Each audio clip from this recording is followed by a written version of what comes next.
Chapter 5. My father was John Marshall Clemens of Virginia, my mother Jane Lambton of Kentucky. My mother married my father in Lexington in 1823 when she was 20 years old and he 24. Neither of them had very much in the way of property. She brought him 2 or 3 Negroes, but nothing else, I think. They moved to the village of Jamestown in the mountains. There their first children were born, but as I came at a much later time, I do not remember anything about it. I was born in Missouri, an unknown new state and in need of attractions. My father left a fine estate behind him in the region around Jamestown, 75,000 acres. When he died in 1847, he had owned it about 20 years.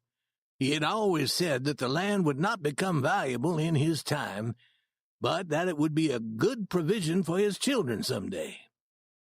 I wish I owned a couple of acres of that land right now, in which case I would not be writing autobiographies for a living. My mother's favorite cousin, James Lambton, always said of that land, and said it with blazing enthusiasm, too, "There's millions in it, millions."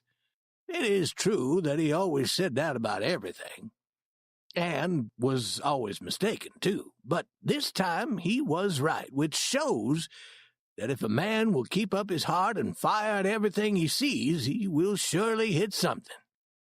James Lambton floated all his days in a world of dreams, and died at last without seeing a one of them realized.